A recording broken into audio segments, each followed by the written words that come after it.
Hi und willkommen zu diesem Video. Ich möchte dir heute zeigen, wie du dir diese Bluse zu Hause nachnähen kannst. Das ist eine etwas kürzer geschnittene, oversized, vintage-inspirierte Bluse mit Revers-Kragen. Und wie das geht, das zeige ich dir jetzt in diesem Video. Die Bluse ist, wie du siehst, ein bisschen kürzer geschnitten. Du kannst die Länge aber komplett anpassen, wie es dir gefällt. Ich persönlich trage sie am liebsten in die Hose gesteckt oder binde mir die Bluse zu einem Knoten.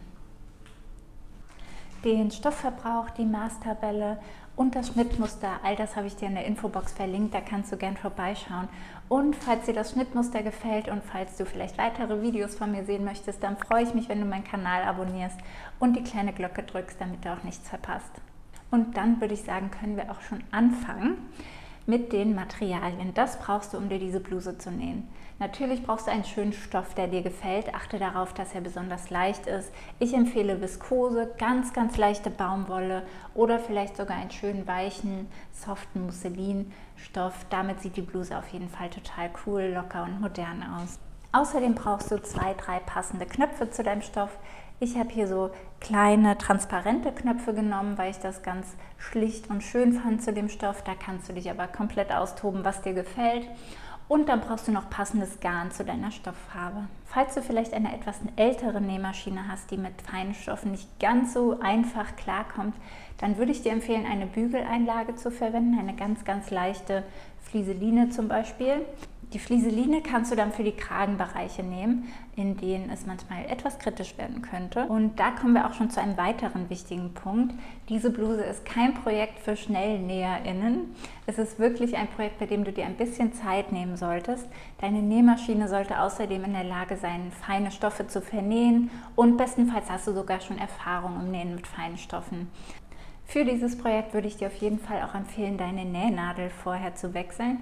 Nimm für die Viskosestoffe eine ganz feine Nadel, die schön spitz ist. Selbst wenn du dir noch keine Kleidung genäht hast und das dein erstes Projekt ist, Respekt, aber das sollte auch klappen. Ganz wichtig ist, dass du dir die Zeit nimmst, genau zuschneidest und ganz genau nähst, damit der Kragen schön wird. Wenn du gut vorbereitet bist, dann kannst du mit dem Zuschnitt beginnen. Für die Bluse brauchst du das Rückteil, das kannst du im Bruch zuschneiden. Dann brauchst du das Vorderteil, das du zweimal gespiegelt zuschneidest. Die Blende für den Kragen, die auch zweimal gespiegelt zuschneiden. Und dann das Schnittteil für den Kragen zweimal zuschneiden. Ich habe jetzt die beiden Schnittteile für den Beleg einmal mit der Overlock abgenäht. Das mache ich mit 3 Fäden, einfach damit der Stoff nicht von der 4. Nadel beschädigt wird. Das können wir erstmal zur Seite legen und beginnen mit dem Kragen. Das habe ich jetzt hier schon rechts auf rechts aufeinander gelegt, die beiden Schnittteile. Achte darauf, dass sich die Knipse treffen und dass der Kragen wirklich genau zugeschnitten ist und wir die beiden Schnittteile ganz genau aufeinander legen können und dann auch wirklich stichgenau abnähen können. Dafür habe ich mir hier die Nahtzugabe markiert, jeweils 1 cm. Und da, wo sich die beiden Nahtzugaben treffen, hier an diesem X, fange ich gleich an zu nähen. Hier hoch, einmal komplett oben abnähen, bis hier runter an diesem X. Und genau an diesem X höre ich auf zu nähen. Um den Punkt hier zum Abnähen gleich einfacher zu finden, kannst du dir zum Beispiel auch eine Nadel stecken und die dann vorm Nähen natürlich rausziehen. Das mache ich immer, damit ich gleich auch wirklich sehe, wo ich anfangen muss. Und jetzt ziehe ich die Nadel raus.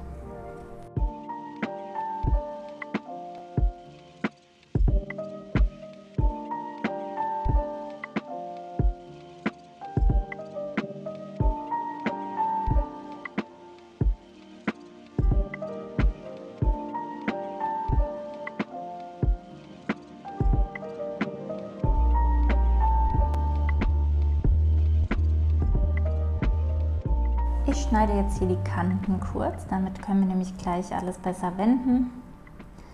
Achte hier darauf, so ca. 1 mm vor der Naht abzuschneiden.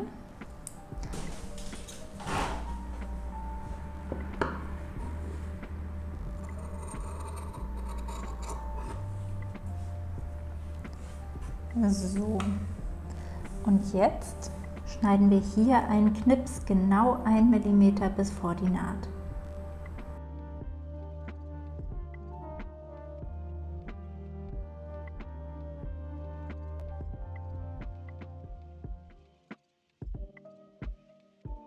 Ich habe den Kragen jetzt gewendet und abgebügelt und habe beim Bügeln darauf geachtet, dieses kleine Schniepschen hier, dass das draußen ist. Denn das brauchen wir gleich zur perfekten Positionierung des Revers-Kragens. Ich habe mir jetzt schon die Blende auf das Vorderteil gelegt, die hier schon mal festgesteckt, damit nichts verrutscht. Im nächsten Schritt nähe ich jetzt von diesem kleinen Knips, den wir hier sehen, ich habe mir hier 1 cm Nahtzugabe markiert und genau von hier nähe ich bis runter zum Saum. Hier vorne habe ich eine Ecke eingeschnitten, das hilft uns nämlich gleich wieder beim Wenden und dann sieht die Ecke ja auch einfach schöner aus und spitzer. Und wenn du damit fertig bist, dann kannst du all diese Schritte für das zweite Vorderteil und für den zweiten Beleg wiederholen. Ich habe mir jetzt hier das Rückteil zurechtgelegt und lege jetzt die beiden Vorderteile rechts auf das Rückteil. Dafür wende ich für einen kurzen Moment den Beleg, das muss noch gar nicht ordentlich sein, sondern nur damit ich das richtig positionieren kann.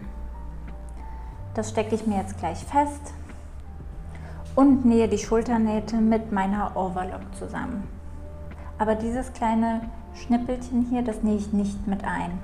Das bleibt erstmal draußen. Du kannst, wenn du möchtest, den 4. Faden deiner Overlock wieder einfädeln, das mache ich, oder du nähst erst mit deiner Nähmaschine und versäuberst dann nur mit der Overlock. Ich habe die Bluse jetzt wieder auf rechts gedreht, damit der Beleg auf links liegt, denn hier setzen wir jetzt den Kragen ein. Ich nehme mir also den Kragen, hebe den Beleg und dieses Ende kommt jetzt genau an unsere Naht.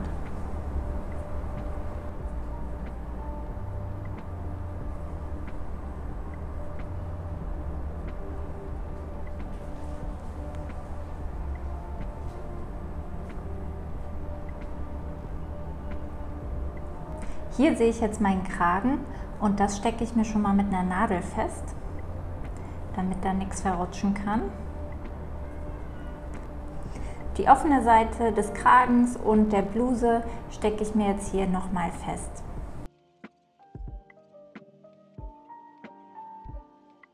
Dann kommt der Kragen drüber, dann nehme ich die Nadel nochmal raus und befestige alle 4 Lagen. Das bedeutet, wir nähen im nächsten Schritt durch 4 Lagen. Und um auch hier wieder den perfekten Winkel zu finden, messe ich mir wieder die Nahtzugabe ab.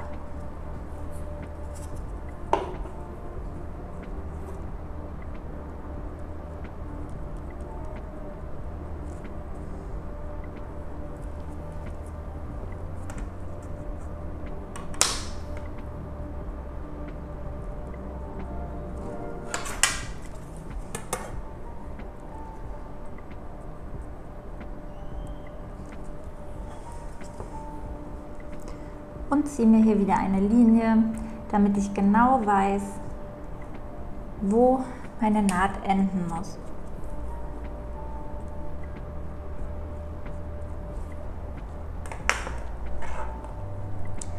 Ich nähe dann hier mit einem Geradstich 1 cm Nahtzugabe bis zu meiner Markierung. Und hier achte ich jetzt darauf, dass ich mit dem neuen Stich der neuen Naht genau hier an den letzten Stichen der alten Naht ansetze. So sieht das Ganze jetzt aus. Ich bin also mit meiner Naht von dem Ende der ersten Naht bis zur Markierung. Und damit ich jetzt gleich alles richtig legen kann, habe ich mir hier schon mal einen Knips eingeschnitten. Auch der geht wieder ganz genau bis 1 mm vor der Naht. Wir wollen ja nicht die Naht erwischen, aber genug Spielraum haben, das gleich so umlegen zu können. Jetzt ist auch ein guter Moment, schon mal zu überprüfen, ob das denn hier alles richtig geklappt hat. Wenn du hier keine offene Kante siehst, und so ist das hier, dann ist das Ergebnis sehr gut. Falls du eine offene Kante siehst, dann hast du den Kragen hier wahrscheinlich nicht genug an die erste Naht gezogen. Dann müsstest du hier diese Naht jetzt nochmal auftrennen und nochmal neu nähen. Aber lieber jetzt als später. So, und mit diesem Knips haben wir die erste Seite abgeschlossen und jetzt kannst du all diese Schritte spiegelverkehrt für die andere Seite wiederholen. So sieht das Ganze jetzt aus. Ich kürze hier wieder die Fäden weg. Oh. Naja, passiert.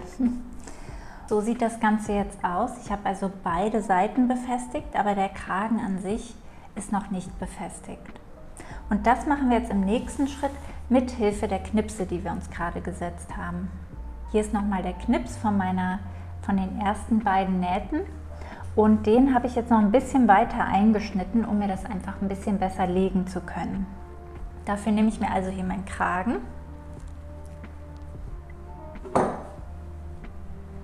lege mir das so hin, dass der Kragen gerade aufliegt.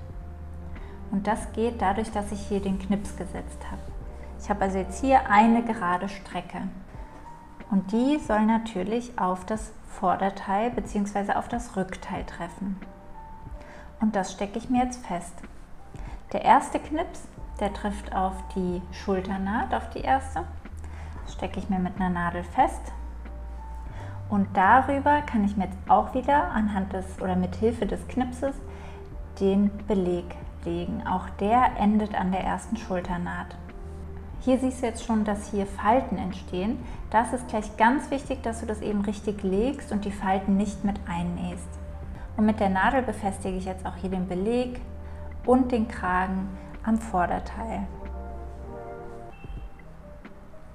Das ist jetzt gleich die Strecke, die wir nähen werden. Aber vorher pinnen wir noch den Rest fest. Der zweite Knips, der trifft jetzt hier auf die Mitte des Rückteils.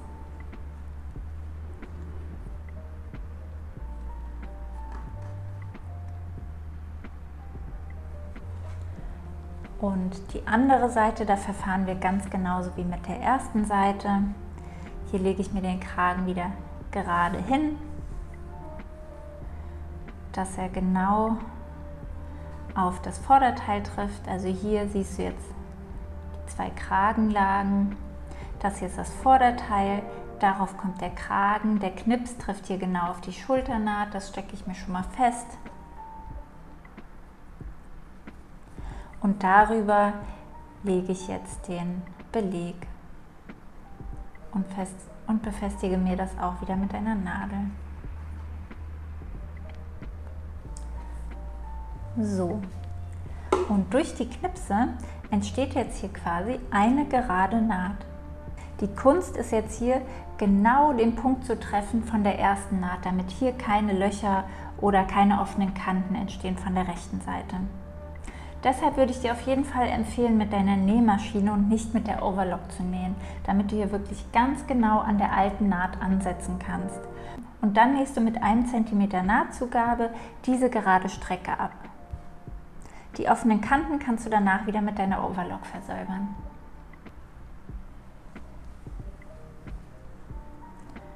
So, ich lege mir jetzt hier alle 4 Lagen zurecht und jetzt versuche ich hier mit der Nadel genau dort einzustechen, wo meine letzte Naht geendet hat. Wie gesagt, hier ganz wichtig, dass du die Falten, die hier entstehen, nicht mit einnähst. Teste das hier ruhig so ein bisschen an mit deinem Nähfüßchen, ob du da wirklich in der Naht wieder einstichst. Jetzt habe ich den Punkt gefunden und jetzt fange ich vorsichtig an zu nähen. Bin 3 nach vorne und nähe auch 3 wieder zurück. 1, 2, 3. Und jetzt kann ich losnähen.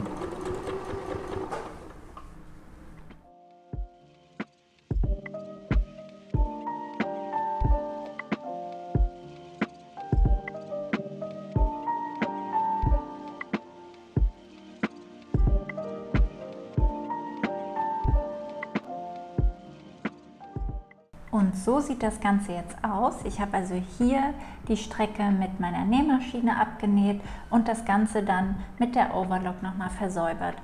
Mit der Overlock habe ich aber nur diese gerade Strecke versäubert, den Beleg nicht, denn das wird später sowieso verdeckt. Damit sich die Overlocknaht vom Kragen nicht auflöst, denk hier unbedingt daran, die Nähte zu verknoten und mit einer Stopfnadel oder mit einer normalen Nadel in die Naht zu ziehen. Und so wird das Ganze dann später aussehen. Dieser Bereich ist vom Beleg verdeckt, aber hier die Naht wird man immer sehen. Mich persönlich stört das nicht. Falls das bei dir so sein sollte, dass die Naht sich immer nach oben stülpt, obwohl du es bügelst, dann könntest du die Naht von außen nochmal absteppen und hier am Rückteil feststeppen. Ich mache das nicht, weil mich stört das nicht, aber nur so als kleiner Tipp. Und damit hast du den Kragen und somit den schwersten Teil dieses Schnittmusters geschafft. Und jetzt machen wir weiter mit den Ärmeln. Ich habe die Bluse jetzt einmal aufgeklappt. Die rechte Seite, also die schöne Seite, liegt oben. Und dann nehme ich mir einen der Ärmel.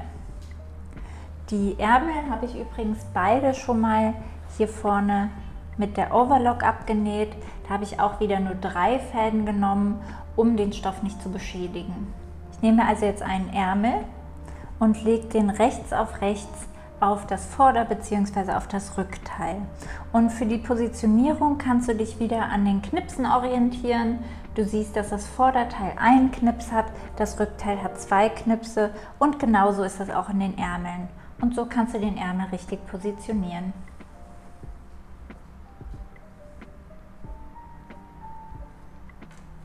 Der erste Knips trifft jetzt hier wieder auf die Schulternaht, das stecke ich mir fest. Hier habe ich einen Knips, da weiß ich, dass das für das Vorderteil ist. Der trifft auf den einen Knips des Vorderteils. So, der Ärmel, der ist jetzt hier rechts auf rechts festgesteckt und das nähe ich jetzt mit meiner Nähmaschine bzw. mit der Overlock fest. Und so sieht das Ganze jetzt aus von links. Ich habe also den Ärmel direkt mit meiner Overlock einmal ringsherum befestigt und wiederhole das Ganze jetzt für den zweiten Ärmel. Ich habe mir jetzt das Vorder- und das Rückteil rechts aufeinander gelegt und schließe jetzt die Ärmelnaht bis runter zum Saum. Achte darauf, wenn du mit der Overlock nähst, dass du hier diese Ecke mit erwischst. Das ist aber auch nur eine Hilfestellung, um das dann nachher schön umzunähen. Musst du nicht machen. Du kannst auch einfach hier gerade abschneiden und gerade nähen. Das ist auch okay. Ist wie gesagt nur eine kleine Hilfestellung. Und so sieht das Ganze jetzt aus. Hier mache ich mir jetzt noch einen Knoten rein, damit sich die Naht nicht auflöst. Und dann kann ich das auch abschneiden. Das hier wird ja sowieso gleich vernäht. Und das Ganze kannst du für die zweite Seite wiederholen. Den Saum kannst du jetzt entweder doppelt umschlagen und dann knappkantig abnähen, oder du kannst den Saum einfach umschlagen. Dann verstecke ich mir hier immer das Ende der Overlock Naht in meinem Saum. Das kannst du machen, wie es dir gefällt. In meinem Fall werde ich das Ganze jetzt hier doppelt umschlagen, weil ich das schöner finde, wenn man die Overlock-Naht nicht sieht, und das Ganze abbügeln und dann von außen knappkantig absteppen. Ich habe jetzt hier die Blende gewendet und die richtig gut mit Dampf abgebügelt von außen, auch den Kragen schon mal abgebügelt, und jetzt können wir auch schon mit dem Saum beginnen. Auch hier hast du wieder 2 Möglichkeiten. Du kannst den Saum entweder vorher mit der Overlock abnähen und dann einfach umschlagen, oder, und so mache ich das, ich werde den einfach doppelt umschlagen, bügeln und dann vernähen. Probier die Bluse unbedingt vorher an, um zu schauen, ob dir die Länge so gefällt. Vielleicht möchtest du sie ja noch kürzer tragen, dann kannst du sie ja auch jederzeit noch kürzen. Aber für mich passt die Länge so und deshalb werde ich jetzt mit dem Saum beginnen. Und jetzt ist die Bluse auch schon fast fertig. Der Saum ist genäht. Ich habe jetzt hier mit einer passenden Farbe zum Stoff genäht, denn die Naht sieht man ja. Und habe hier auch schon Knopflöcher genäht. Dafür unbedingt in das Handbuch deiner Nähmaschine schauen. Da helfen weniger YouTube-Videos, sondern da würde ich wirklich ganz spezifisch in dein Handbuch schauen. Denn da ist wirklich jede Nähmaschine anders und da musst du auch ganz viel testen. Also dieses Knopfloch unbedingt vorher testen an einem Reststück deines Stoffes und dann sollten die auch sehr schön werden. Für die Positionierung der Knöpfe kannst du dir das Schnittmuster zur Hilfe holen. Dann aber unbedingt die Nahtzugabe wegknicken, denn die wird ja nicht mit einberechnet, die ist ja schon weg. Alternativ kannst du die Bluse aber auch einfach anprobieren und dir die Knopflöcher feststecken. So mache ich das, weil das ist ja doch sehr individuell. Vielleicht möchtest du ja auch 4 Knöpfe haben oder du möchtest 2 große Knöpfe haben. Da kannst du dich komplett frei ausleben. Ich hoffe, du bist zufrieden mit deinem neuen Kleidungsstück und die Bluse gefällt dir. Schreib mir auf jeden Fall mal in den Kommentaren, ob du zufrieden bist mit dem Kleidungsstück. Falls dir das Video gefallen hat, dann lass mir gerne ein Like da, abonniere meinen Kanal oder stell sogar die Glocke ein, damit du kein neues Video von mir verpasst.